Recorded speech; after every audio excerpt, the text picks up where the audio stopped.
Ngibingelele umhlaba wonke la kufinyela khona lo mfanekiso oqoshiwe igama umlekeleli wakambanje impunga yesintu. Ngiphinde ngikwamukele nawe ukuthi usanda kusijoyina la kwi-channel yethu la sifundisana khona ngezinto ezithinta isintu, imvelaphi yethu, kanjalo nje namasiko ethu thina njengabantu abambishona. Namuhla ngifisa ukukhuluma mayelana nokuthi uma wenza umsebenzi, ake sithi wenza umsebenzi phakathi kwekhaya kodwa impepho akuyona yakho. Kukhona ubaba wakho okanye kukhona umalume wakho noma ngithi nje kukhona loyo oyinhloko yasekhaya ekuyena umnikazi wempepho. Ukuthi kwenziwa njani? Ngoba siyathola la abantu abaningi uthola ukuthi umuntu uyokwenza umsebenzi phakathi kwekhaya kugcine ngokuthi kuphela umuntu ozokhuluma empepheni kube umuntu omnikazi wempepho. Ungabe sithini isintu?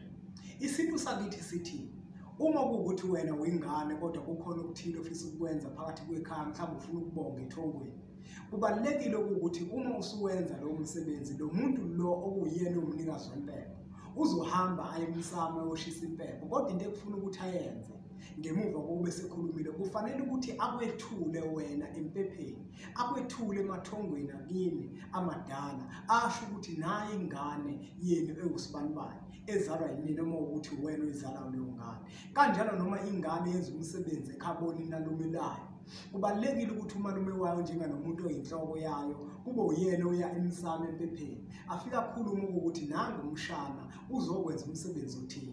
Ngiyacela ukuthi ngimnike ithuba naye azichazele ngokwakhe, akhulume ngokwakhe. Abantu abaningi mabenza umsebenzi uthola ukuthi kugcina ngokukhuluma ubaba wakhe kuphela. Ayifuneki leyo nto leyo. Kubalulekile ukuthi ingane uma izokwenza umsebenzi wena njengoyise hamba emsamo ufike uyishisa impepho bese uyayethula ingane, bese uyayicela ukuthi isondele. Uma kuwukuthi yenza umsebenzi wokubonga noma umsebenzi wokucela, ikwazi nayo ingane ukuthi izicelele ngokwayo nangokusuka ngaphakathi enhlizweni. Ngiyakutshela mina lowo msebenzi loyo uyohamba kahle ube impumelelo, ingane ikwazi ukubona umehluko wento ekade yenza. Kubalulekile ukuthi makwenza umsebenzi wenziwa ingane ukuthi wena umnikazi wempepho, lokho akusho ukuthi akugcine ukuthi kukhulume wena kuphela. Lo msebenzi osukuwenza hayi ukuthi usukuyibika ingane mhlawumbe uyenzela imbeleko, cha. Iyona ingane esuke yenza umsebenzi. Wena okwakho njenganomnikazi wempepho kubalulekile ukuthi uma ufika emsamo bese uyayibika ingane, usho ukuthi naye ingane ngiyayethula njengamanje, ngiyacela ukuthi-ke isondele nayo izozikhulumela ngokwayo, idlulise amazwi ngokwayo.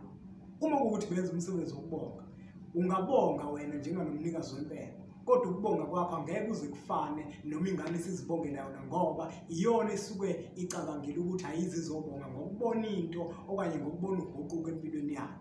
Kanjalo futhi nesicelo ungayicelela ingane emsamo, kodwa ngeke uzucele ngendlela yona engacela ngayo ngokusuka ngaphakathi enhlizweni. Yingakho sithi isintu uma ingane yenza umsebenzi phakathi kwekhaya, wena njenganomnikazi wempepho kubalulekile ukuthi uyinike ithuba lokuthi naye izikhulumele nethongo eliyembethe, kanjalo namanye amathongo phakathi kwekhaya ekuyiwona ekhanyiselayo nayenzela izinto. Angifuni ukuthi ngigeqa amagula ngoba ngimuntu, ngiyimpunga yesintu, ngithi uqhubeke njalo nokubuka imifanekiso eqoshiwe la ku-channel yethu Impunga Yesintu TV, bese siyasubscribe ukuze sikwazi ukuthi siyithole yonke imifanekiso enohlonze nesifundisayo thina njenganabantu. Impunga.